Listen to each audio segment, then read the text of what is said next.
নমস্কার, tribe TV বাংলায় আপনাদের সকলকে স্বাগত। আজকের পথে পাঁচালী নিয়ে আপনাদের সঙ্গে রয়েছে আমি সৌমি। শুরুতেই যে বড় খবরের দিকে নজর রাখবো, আলিপুরদুয়ার জেলার বীরপাড়ায় যাত্রী বোঝাই বাস ইতিমধ্যেই পাহাড়ি নদীতে আটকে গিয়ে বিপত্তি। যে ছবি আপনারা দেখতে পাচ্ছেন, আলিপুরদুয়ার জেলার বীরপাড়া বান্দারিহাট ব্লকের পাহাড়ি নদীতে যাত্রী বোঝাই বাস আটকে যায় মাঝ রাস্তায়। জানা যায় বাসটি মাদারিহাট থেকে টোটো পাড়ার উদ্দেশ্যে রওনা হয়েছিল, আর মাঝপথেই এমন বিপত্তি ঘটে, বাংড়ি নদীতে আটকে পড়ে বাসটি। এই মুহূর্তে ঠিক কতটা ক্ষয়ক্ষতি হয়েছে, কোনো কারোর ক্ষতি হয়েছে কিনা, আহত হয়েছেন কিনা এখনো পর্যন্ত তথ্য এসে পৌঁছয়নি। আপনাদের যে খবরের দিকে নজর রাখছি, আলিপুরদুয়ার জেলার বীরপাড়া মাদারিহাট ব্লকের পাহাড়ি নদীতে যাত্রী বোঝাই বাস আটকে যায় মাঝ রাস্তায়। জানা যায় বাসটি মাদারিহাট থেকে টোটো পাড়ার উদ্দেশ্যে রওনা হয়েছিল, আর মাঝপথেই এমন বিপত্তি ঘটে, বাংড়ি নদীতে আটকে পড়ে বাসটি। এ বিষয়ে বিস্তারিত জানবো, আমার সঙ্গে টেলিফোন লাইনে রয়েছে আমাদের প্রতিনিধি অনিশা। অনিশা, ঠিক কিভাবে বাসটি আটকে যায় এই মাঝ নদীতে, কি জানা যাচ্ছে? হ্যাঁ সৌমি, দেখো প্রথমেই জানিয়ে রাখি, উত্তরবঙ্গে কিন্তু বেশ কিছুদিন ধরে সূর্যের তাপপ্রবাহ কিন্তু যথেষ্টই ছিল, কিন্তু অপরদিকে যদি আমরা দেখি পাহাড়ি এলাকা, সেই পাহাড়ি এলাকাতে কিন্তু লাগাতার বৃষ্টি হয়ে যাচ্ছিল, এবং যার ফলে আজ যখন এই বাসটি মাদারিহাট থেকে টোটোপাড়ার উদ্দেশ্যে রওনা হয়, সেই সময় কিন্তু এই বাংড়ি নদীতে কিন্তু জল কিন্তু ছিল না বললেই চলে। এবং যেহেতু ব্রিজ নেই, সেই কারণে কিন্তু নদী পথ দিয়েই যাতায়াত করেন সেই টোটোপাড়ার মানুষেরা।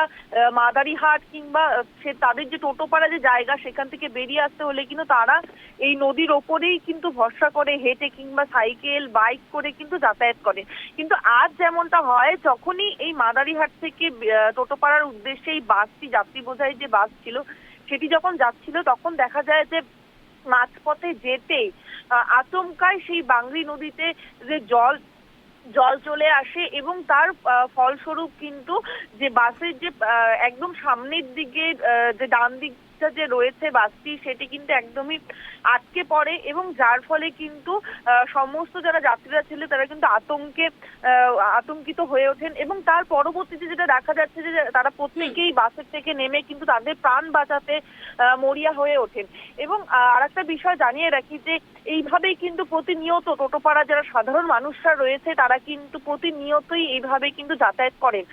তাদের নিজেদের প্রাণ কিন্তু হাতে একদম নিয়ে কিন্তু প্রাণের ঝুঁকি নিয়ে কিন্তু তারা কিন্তু প্রতিনিয়তই এইভাবে যাতায়াত করেন, কারণ বর্ষার দিনে কখন পাহাড়ি নদীতে জল বেড়ে যায় সেটা কিন্তু সাধারণ মানুষদের বোঝবার ক্ষমতাই নয়। সেই কারণে কিন্তু টোটোপাড়ার সাধারণ মানুষেরা বারবার এই ব্রিজ কিন্তু দাবি জানিয়েছিল। আমরা কিছুদিন আগে আমাদের পর্দাতে কিন্তু এর আগেও দেখিয়েছিলাম যে সেখানে কয়েকজন ছাত্রছাত্রীরা বারবার দাবি করছিলেন যে ওই এলাকাতে যাতে নদীতে ব্রিজ করা হয়।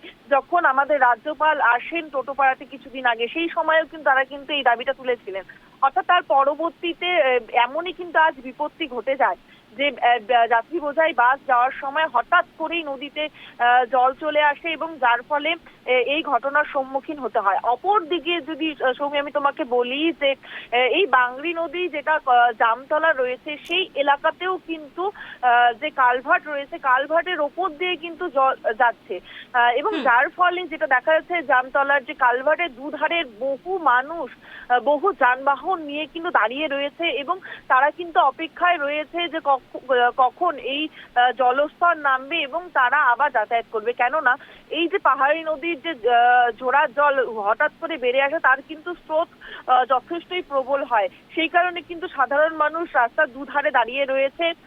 যখন জল কমবে তখন কিন্তু তারা তাদের নিজেদের গন্তব্যের উদ্দেশ্যে রওনা দিবে।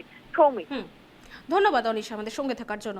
যেমনটা জানালেন আমাদের প্রতিনিধি, ইতিমধ্যেই কিন্তু ওই বাস থেকে, যাত্রী বোঝাই বাস থেকে কিন্তু রীতিমতো সমস্ত যাত্রীকে উদ্ধার করে নিরাপদ স্থানে নিয়ে যাওয়া হয়েছে। যে খবরের দিকে আমাদের ইতিমধ্যে নজর রয়েছে, আলিপুরদুয়ার জেলার বীরপাড়া মাদারিহাট ব্লকের পাহাড়ি নদীতে যাত্রী বোঝাই বাস আটকে যায় মাঝ রাস্তায়। জানা যায় বাসটি মাদারিহাট থেকে টোটো পাড়ার উদ্দেশ্যে রওনা হয়েছিল, আর মাঝপথে এমন বিপত্তি ঘটে, বাংড়ি নদীতে আটকে পড়ে বাসটি। সেই বাসটিতে যতজন যাত্রী ছিলেন, তো সেই যাত্রীদেরকে কিন্তু রীতিমতো নিরাপদ স্থানে নিয়ে যাওয়া হয়েছে, এমনটাই কিন্তু জানিয়েছেন আমাদের প্রতিনিধি।